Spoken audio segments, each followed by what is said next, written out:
हरे कृष्णा। आप सभी को षटतिला एकादशी की बहुत बहुत शुभकामनाएं। ये एकादशी वर्ष में आने वाली एक ऐसी विशेष एकादशी है जिसमें 6 प्रकार से तिल का सेवन किया जाता है। सामान्य रूप से सभी एकादशियों में तिल का सेवन वर्जित बताया गया है, लेकिन ये एकमात्र ऐसी एकादशी है जिसमें विशेष रूप से तिल का सेवन, तिल का दान और तिल का उपयोग किया जाता है।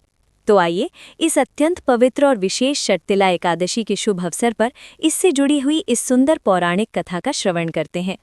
आइए आज की षटतिला एकादशी व्रत कथा का आरंभ करते हैं। एक समय की बात है। दालभ्य मुनि ने पुलस्त्य ऋषि से पूछा, हे ब्राह्मण देव, इस मृत्युलोक में लोग अनेक प्रकार के पाप कर्मों में लिप्त रहते हैं।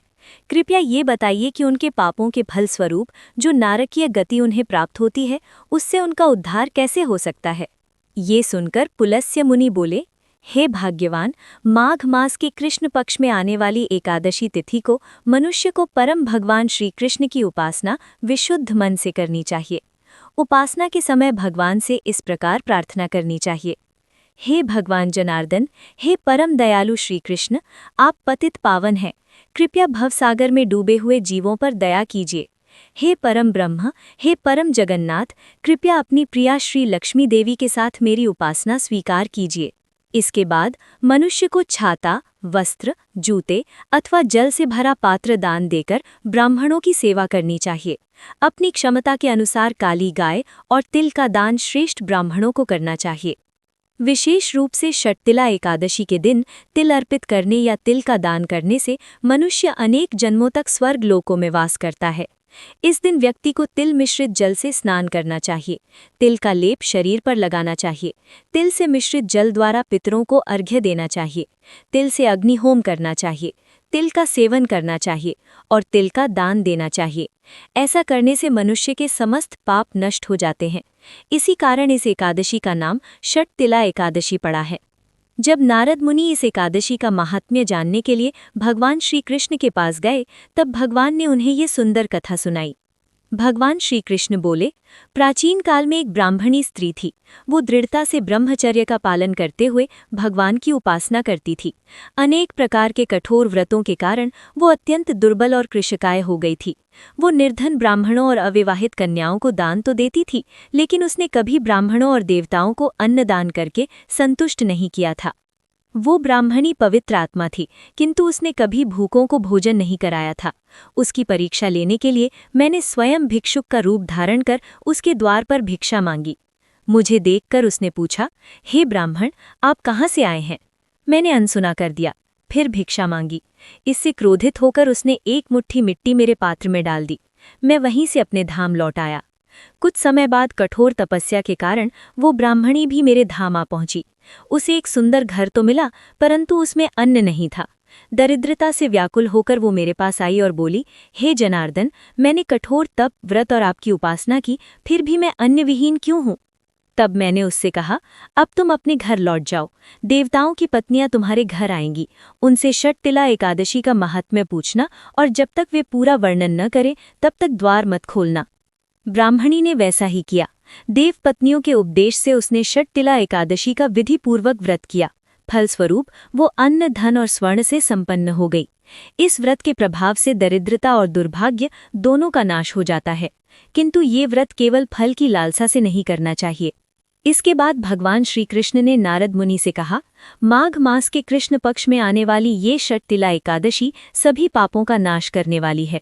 प्रत्येक मनुष्य को श्रद्धा और भक्ति के साथ इस व्रत का पालन करना चाहिए। अब आइए षटतिला एकादशी से जुड़ी दूसरी पौराणिक कथा का श्रवण करते हैं। ऋषि वशिष्ठ बोले, हे राजन, पुण्य ही जीवों के आने जाने का कारण होता है। प्राचीन काल में महात्मा पुष्कर यमलोक गए थे और अनेक नारकीय जीवों को मुक्त कर पृथ्वी पर लौट आए थे। हरे कृष्णा। आप सभी को षटतिला एकादशी की बहुत बहुत शुभकामनाएं। ये एकादशी वर्ष में आने वाली एक ऐसी विशेष एकादशी है जिसमें 6 प्रकार से तिल का सेवन किया जाता है। सामान्य रूप से सभी एकादशियों में तिल का सेवन वर्जित बताया गया है, लेकिन ये एकमात्र ऐसी एकादशी है जिसमें विशेष रूप से तिल का सेवन, तिल का दान और तिल का उपयोग किया जाता है। तो आइए इस अत्यंत पवित्र और विशेष षटतिला एकादशी के शुभ अवसर पर इससे जुड़ी हुई इस सुंदर पौराणिक कथा का श्रवण करते हैं। आइए आज की षटतिला एकादशी व्रत कथा का आरंभ करते हैं। एक समय की बात है। दालभ्य मुनि ने पुलस्त्य ऋषि से पूछा, हे ब्राह्मण देव, इस मृत्युलोक में लोग अनेक प्रकार के पाप कर्मों में लिप्त रहते हैं। कृपया ये बताइए कि उनके पापों के फल स्वरूप जो नारकीय गति उन्हें प्राप्त होती है, उससे उनका उद्धार कैसे हो सकता है। ये सुनकर पुलस्त्य मुनि बोले, हे भाग्यवान, माघ मास के कृष्ण पक्ष में आने वाली एकादशी तिथि को मनुष्य को परम भगवान श्री कृष्ण की उपासना विशुद्ध मन से करनी चाहिए। उपासना के समय भगवान से इस प्रकार प्रार्थना करनी चाहिए, हे भगवान जनार्दन, हे परम दयालु श्री कृष्ण, आप पतित पावन हैं, कृपया भवसागर में डूबे हुए जीवों पर दया कीजिए। हे परम ब्रह्म, हे परम जगन्नाथ, कृपया अपनी प्रिया श्री लक्ष्मी देवी के साथ मेरी उपासना स्वीकार कीजिए। इसके बाद मनुष्य को छाता, वस्त्र, जूते अथवा जल से भरा पात्र दान देकर ब्राह्मणों की सेवा करनी चाहिए। अपनी क्षमता के अनुसार काली गाय और तिल का दान श्रेष्ठ ब्राह्मणों को करना चाहिए।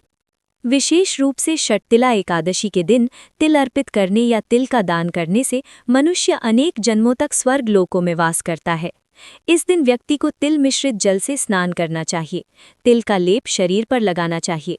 तिल से मिश्रित जल द्वारा पितरों को अर्घ्य देना चाहिए। तिल से अग्निहोम करना चाहिए। तिल का सेवन करना चाहिए और तिल का दान देना चाहिए। ऐसा करने से मनुष्य के समस्त पाप नष्ट हो जाते हैं। इसी कारण इस एकादशी का नाम षटतिला एकादशी पड़ा है। जब नारद मुनि इस एकादशी का महात्म्य जानने के लिए भगवान श्री कृष्ण के पास गए, तब भगवान ने उन्हें ये सुंदर कथा सुनाई। भगवान श्री कृष्ण बोले, प्राचीन काल में एक ब्राह्मणी स्त्री थी। वो दृढ़ता से ब्रह्मचर्य का पालन करते हुए भगवान की उपासना करती थी। अनेक प्रकार के कठोर व्रतों के कारण वो अत्यंत दुर्बल और कृशकाय हो गई थी। वो निर्धन ब्राह्मणों और अविवाहित कन्याओं को दान तो देती थी, लेकिन उसने कभी ब्राह्मणों और देवताओं को अन्न दान करके संतुष्ट नहीं किया था। वो ब्राह्मणी पवित्र आत्मा थी, किंतु उसने कभी भूखों को भोजन नहीं कराया था।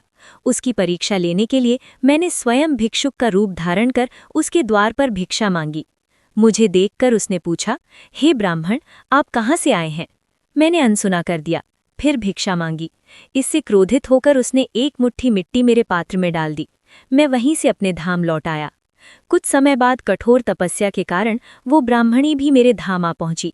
उसे एक सुंदर घर तो मिला, परंतु उसमें अन्न नहीं था। दरिद्रता से व्याकुल होकर वो मेरे पास आई और बोली, हे जनार्दन, मैंने कठोर तप, व्रत और आपकी उपासना की, फिर भी मैं अन्न विहीन क्यों हूँ? तब मैंने उससे कहा, अब तुम अपने घर लौट जाओ। देवताओं की पत्नियां तुम्हारे घर आएंगी। उनसे षटतिला एकादशी का महात्म्य पूछना और जब तक वे पूरा वर्णन न करें तब तक द्वार मत खोलना। ब्राह्मणी ने वैसा ही किया। देव पत्नियों के उपदेश से उसने षटतिला एकादशी का विधिपूर्वक व्रत किया। फलस्वरूप वो अन्न, धन और स्वर्ण से संपन्न हो गई। इस व्रत के प्रभाव से दरिद्रता और दुर्भाग्य दोनों का नाश हो जाता है। किंतु ये व्रत केवल फल की लालसा से नहीं करना चाहिए। इसके बाद भगवान श्री कृष्ण ने नारद मुनि से कहा, माघ मास के कृष्ण पक्ष में आने वाली ये षटतिला एकादशी सभी पापों का नाश करने वाली है। प्रत्येक मनुष्य को श्रद्धा और भक्ति के साथ इस व्रत का पालन करना चाहिए। अब आइए षटतिला एकादशी से जुड़ी दूसरी पौराणिक कथा का श्रवण करते हैं। ऋषि वशिष्ठ बोले, हे राजन, पुण्य ही जीवों के आने जाने का कारण होता है। प्राचीन काल में महात्मा पुष्कर यमलोक गए थे और अनेक नारकीय जीवों को मुक्त कर पृथ्वी पर लौट आए थे। अंत में ऋषि वशिष्ठ बोले, जो मनुष्य इस महात्म्य का श्रवण करता है उसके सभी पाप नष्ट हो जाते हैं। भगवान विष्णु के नाम का स्मरण संचित पापों का तत्काल क्षय कर देता है। तो ये थी आज की माघ मास और षटतिला एकादशी की पावन कथा। आशा है आपको ये कथा अवश्य ही अच्छी लगी होगी। यदि आपने ये कथा पहली बार सुनी है तो नीचे कमेंट करके अवश्य बताइए। इस कथा को अधिक से अधिक लोगों तक साझा करें ताकि इस पवित्र माघ मास में सभी को कथा श्रवण का पुण्य प्राप्त हो। यदि आप पहली बार हमारे चैनल पर आए हैं तो ऐसे ही प्रामाणिक पौराणिक कथाएं सुनते रहने के लिए अपने चैनल धार्मिक गर्ल को सब्सक्राइब अवश्य करें। हम आपसे फिर मिलेंगे इसी कथा श्रृंखला की अगली कड़ी के साथ, कल प्रातःकाल मकर संक्रांति के पावन दिन। हरे कृष्णा।